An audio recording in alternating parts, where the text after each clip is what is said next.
Today's pick is an oddball noir detective thriller from the late 90s that sadly got lost in the shuffle during its theatrical bout. I'm talking about Jake Kasdan's criminally underrated feature film directorial debut Zero Effect. This underseen thriller comedy is smartly written, features standout performances by a capable cast of familiar faces, and manages to be far more intelligent than it ever seems to get credit for being. The time to rediscover this outlandish offering is now. Zero Effect follows the world's most private detective, the delightfully eccentric Daryl Zero, played by Bill Pullman. Daryl is an enigma, a man capable of solving the world's great mysteries but completely incapable of functioning as a human being.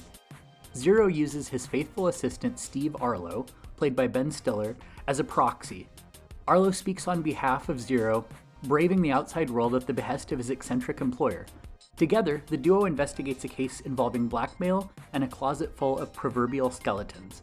The narrative twists and turns, going to unexpected places and finishing with a surprise conclusion most will not see coming. Pullman is the star of this show. His rendition of Daryl Zero is equal parts quirky, unorthodox, and hilarious. He's a walking paradox, and that's a theme that recurs throughout. Zero's extreme duality is cleverly conveyed in an opening montage where we see footage of Arlo confidently pitching his almighty employer to a potential client, juxtaposed alongside a conversation between Arlo and a friend where we see the harried assistant ranting about what an absolute nightmare Zero is to work for. Arlo is being truthful in both exchanges, it's just two opposing sides of the same very dynamic coin. It's not possible to overstate how well written the Daryl Zero character is. Writer-director Kasdan knocked it out of the park with his script. Zero is charming, quirky, and endearing. However, Pullman deserves an equal share of the credit for his portrayal. The beloved actor makes Zero accessible in spite of his numerous idiosyncrasies. He has plenty of them, by the way. Zero will only leave the house on assignment. He's perfectly capable of functioning as a detective, but perfectly incapable of functioning on any kind of human level. When he's not working, the gifted sleuth stays indoors for days on end, drinking cases of Tab brand diet soda and subsisting solely on canned goods and other pre-prepared foods. Pullman really becomes the character, pulling the viewer into his world. He commits to the role without exception. In an early scene, Zero is dressed in rags, his hair greasy as can be, hunkered over a can of tuna, shoveling it into his mouth with a plastic fork. There's no Pullman in that scene, it's all Zero. Few actors can completely and convincingly disappear into a character, but Pullman is surely one of them.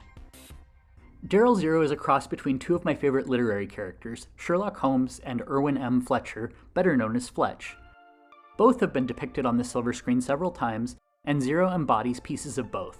He has the deductive reasoning capabilities of Holmes, and a haphazard, self-deprecating charm that recalls author Gregory MacDonald's wisecracking investigative reporter Fletch. One of the many additional elements that makes the Zero character stand out is the fact that he isn't just quirky for the sake of our amusement. We eventually learn that Zero is quirky in no small part because he experienced profound trauma in his formative years, leaving him stuck in a perpetual state of arrested development. There's a sequence between Zero and his eventual love interest where the investigator bares his soul and opens up about his horrifying past. It's tough to watch because Pullman so deftly conveys the depths of the pain his character carries inside him. However, the frank discussion the two engage in regarding their respective deep-seated wounds elevates this noir thriller above many of its contemporaries. Though it's not explicitly spoken, it's quite clear that Zero and his eventual romantic interest have their painful pasts to thank for their current lot in life. Each finds solace in the other, forming an unspoken trauma bond. We see a lot of trauma-informed writing in the 2020s, but this film from the late 90s dared to go there decades before it was commonplace. That makes Zero Effect a thought-provoking effort that was way ahead of its time. On a personal level, I also love that the film takes place in my home city, Portland, Oregon. Most of the flick was actually shot on location here. There are tons of Portland landmarks, including the famous PDX carpet that depicts the airport's runway system. I think the setting is perfectly appropriate for the character, because Portland is nothing if not a city known for its eccentricities. Zero Effect marks Kasdan's directorial debut, yet you wouldn't know it. His direction here is confident and assured like a filmmaker with far more experience. Though the film's box office returns were thwarted by the cultural phenomenon Titanic, Kasdan's talent shined through, opening the door for a series of incredible opportunities thereafter. Since Zero Effect, the gifted filmmaker has helmed multiple comedic classics and more than one Jumanji movie. The flick's cult status led to the production of an unsold TV pilot starring Alan Cumming as the titular character. As much as I like the idea of a Zero Effect series, I can't quite get past the idea of another actor taking on the role. Bill Pullman will always be Daryl Zero to me.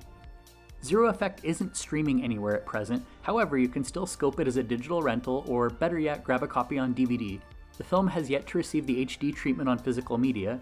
Hey Columbia Pictures, how about a Blu-ray release for this underrated effort, That's all for this installment of the Overlooked Motel. If you'd like to chat more about underseen and underrated films, feel free to hit me up with your thoughts on Twitter, Threads, or Instagram @FunWithHorror.